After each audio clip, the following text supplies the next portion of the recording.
মেদিনীপুরে অগ্নিমিত্রা পলের সমর্থনে রোড শো করতে গিয়ে গো ব্যাক স্লোগান শুনতে হলো মহাগুরুকে। রোড শোর মাঝে বিজেপি তৃণমূলের মধ্যে চলল বোতল ইট ছোড়াছুড়ি।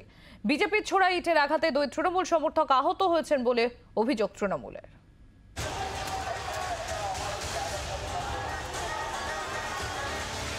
রোড শো বিজেপি, তবে সেই রোড শো ঘিরে রাস্তার দুধারে তৃণমূল কর্মী সমর্থকদের ভিড়। কেউ নাচছেন সাপের ভঙ্গিতে, কারো হাতে কার্বলিক অ্যাসিডের লেবেল সাঁটানো বোতল।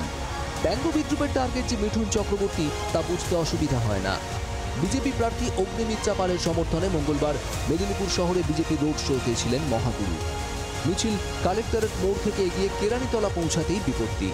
রাস্তার দুধারে দাঁড়িয়ে গো ব্যাক স্লোগান দিতে থাকে তৃণমূল সমর্থকেরা, আর তা দেখেই উত্তেজিত হয়ে পড়েন বিজেপি কর্মী সমর্থকেরা। শুরু হয় বোতল ইট ছোড়াছুড়ি, একে অপরের দিকে ধেয়ে যেতে দেখা যায় অনেককে। তীব্র উত্তেজনা ছড়ায় এলাকায়, বিশাল পুলিশ দিয়ে পরিস্থিতি আয়ত্তে আনে। যদিও পরিস্থিতি উত্তপ্ত হওয়ার বিষয় মানতে চাননি মিঠুন।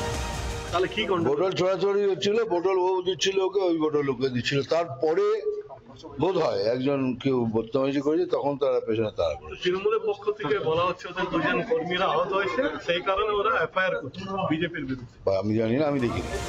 শনিবার 6ষ্ঠ দফায় মেদিনীপুরে ভোট গ্রহণ। তার আগে মেদিনীপুরের রাজনৈতিক উত্তেজনার পারদ যে একেবারে তুঙ্গে তা এদিনের ঘটনায় স্পষ্ট। শহরের গোলকুয়া চকে গিয়ে শেষ হয় মিঠুনের রোড শো। মেদিনীপুর থেকে চম্পক দত্তের রিপোর্ট, জি 24 ঘন্টা। বাংলার আওয়াজ, বাঙালির আবেগ, জি 24 ঘন্টা।